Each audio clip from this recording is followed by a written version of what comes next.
escuchando.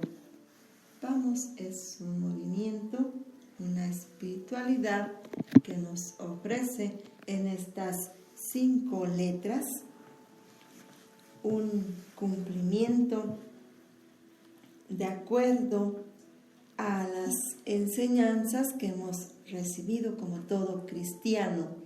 Iniciamos con la B, que significa Biblia, A, adoración, M, misa o oración, y S, servicio, una regla de vida para alcanzar la santidad. Es muy sencillo, ¿verdad? Únicamente hay que tratar de aplicar en nuestra vida diaria.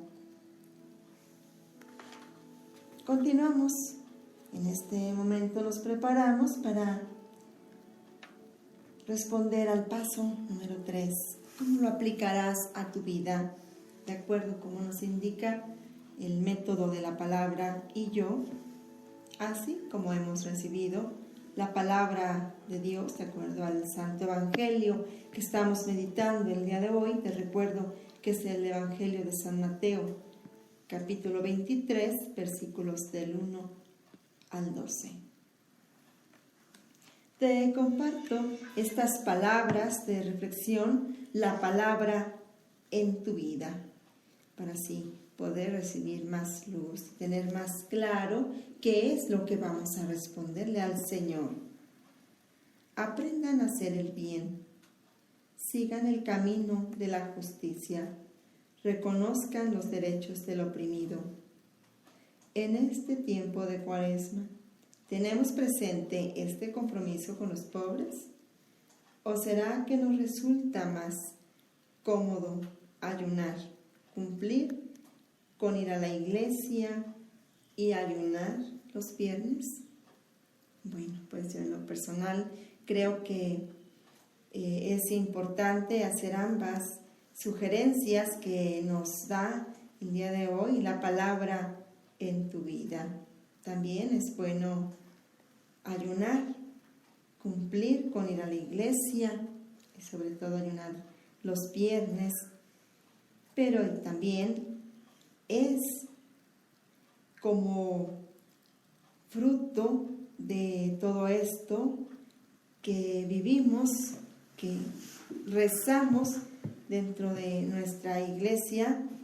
Creo que los frutos se ven en las acciones. Ayudar principalmente al más necesitado, compadecernos con los pobres, con los huérfanos, con las viudas, con aquel que tiene hambre, con aquel que necesita vestido. Bueno, pues las instrucciones nos las va ayudando la siguiente lectura del libro del profeta Isaías. Por lo pronto nos preparamos para escuchar esta lectura del libro del profeta Isaías. Oigan la palabra del Señor. Príncipes de Sodoma, escucha la enseñanza de nuestro Dios. Pueblo de Gomorra, lávense y purifíquense, aparten de mi vista sus malas acciones, dejen de hacer el mal, aprendan a hacer el bien, busquen la justicia, auxilien al oprimido, defiendan los derechos del huérfano y la causa de la viuda. Vengan pues y discutamos, dice el Señor, aunque sus pecados sean como la púrpura, vendrán a ser como blanca lana. Si son ustedes dóciles y obedecen, comerán los frutos de la tierra. Pero si se obstinan en la rebeldía, la espada los devorará. Palabra de Dios. Te alabamos, Señor. Nos preparamos para escuchar la reflexión de la lectura del libro del profeta Isaías.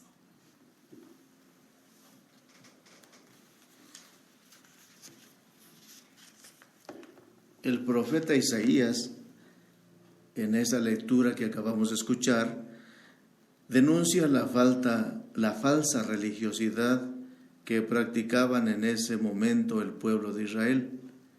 Compara a Samaria y Jerusalén con Sodoma y Gomorra, ciudades que fueron famosas por su maldad e injusticia, y por lo mismo fueron exterminadas.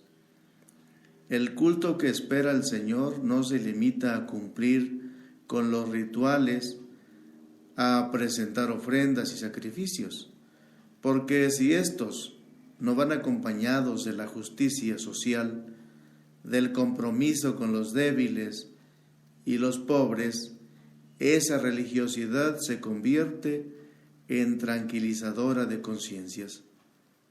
También en eso hay que convertirnos, en nuestra manera de vivir la fe y de aplicar la palabra de Dios. Por eso, creo que la doctrina de la Iglesia es muy clara en eso, cuando va diciendo que las prácticas cuaresmales, la penitencia, el ayuno, las privaciones, la abstinencia, todo aquello tiene que llevarnos a fortalecer el alma. Nos ayuda, así se debilita el cuerpo quizás, pero se trata de fortalecer esa voluntad. Y la intención de todo esto que vamos nosotros practicando durante esta Cuaresma tiene una intención muy clara: dar gloria a Dios. Ese es el culto que le ofrecemos a Él, reconocerlo como el número uno en la lógica divina, el centro de nuestra vida, y ser misericordiosos con el hermano.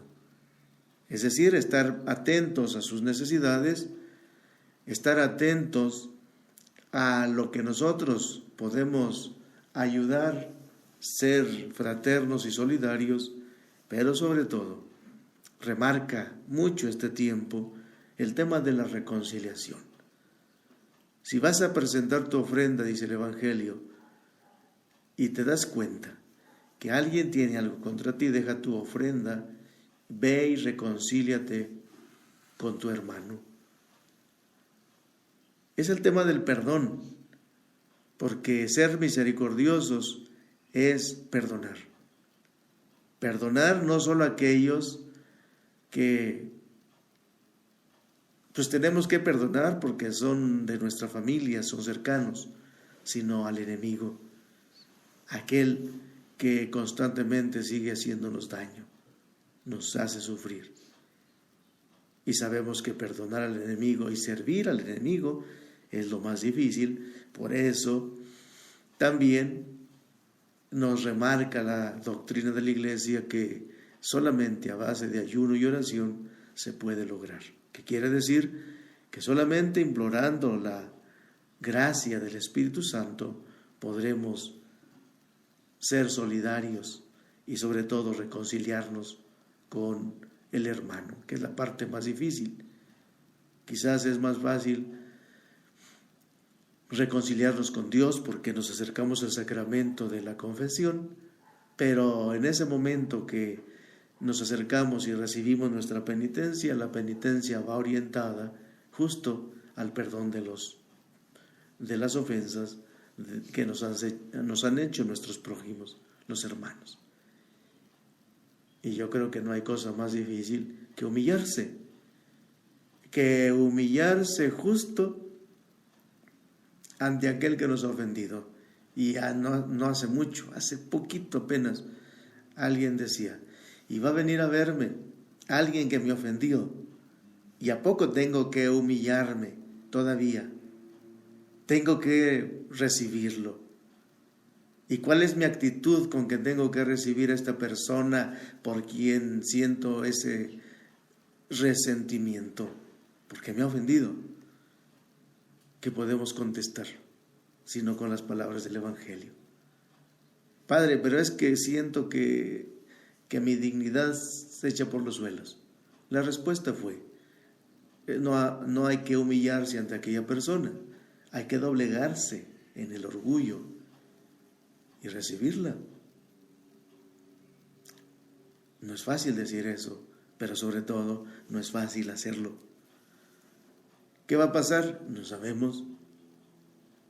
Con esa conciencia de que la gracia hace posible la reconciliación, creo que la confianza viene a nosotros, se fortalece la voluntad y se fortalece la fe y puede salir algo bueno, muy pero muy bueno, en el nombre del Señor. Vamos a un corte y regresamos en un momento a su programa Fortaleciendo el Espíritu.